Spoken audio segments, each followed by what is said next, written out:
dünyasını derde salar. Şehidim lay lay. Ey garip ellerde ölen Yiğidim lay lay. sen bizi koyup gittin oğul, gözleri yaşlı. Şəkli bir qucaqlar hər gecə, əllərim lay lay, əllərim lay lay. Yanır, Bu qəmdə canım, yanır, bu qəmdə canır. Göz aç, gözəl cavanım, göz aç, gözəl cavanım.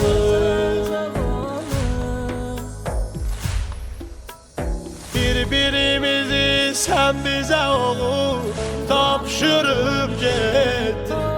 Kalbimizi bu hasret ile yandırıp gittin. Kaldı o şirin arzuları torpağın altında.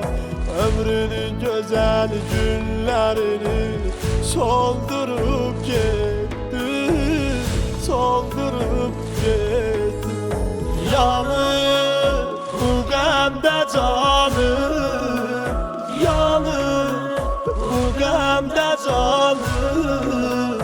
Göz aç, gözəl cavanım, göz aç, gözəl cavanım. Yasığı bu evdə bir ömür saxlaram mehman. Sinəmi oğul dərdilə dağlaram mehman. Harda bir cavan görsə gözü qəlbim ah eylər.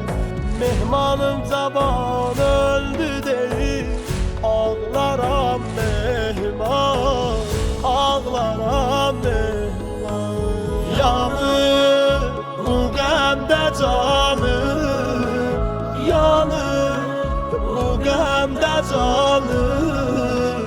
Göz aç, gözəl cavanım, göz aç, gözəl cavanım.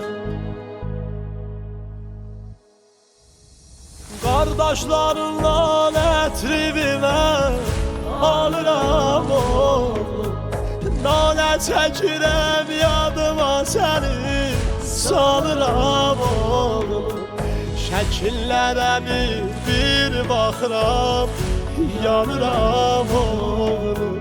Körpə vaxtlarım yadıma düşür, doluram oğlum, doluram oğlum.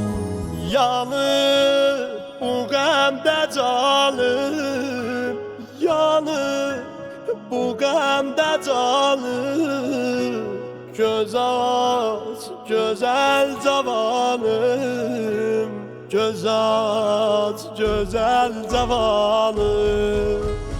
Yanır bu qəmdə canım, yanır bu qəmdə canım. Göz aç, gözəl cavanım, göz aç, gözəl cavanım.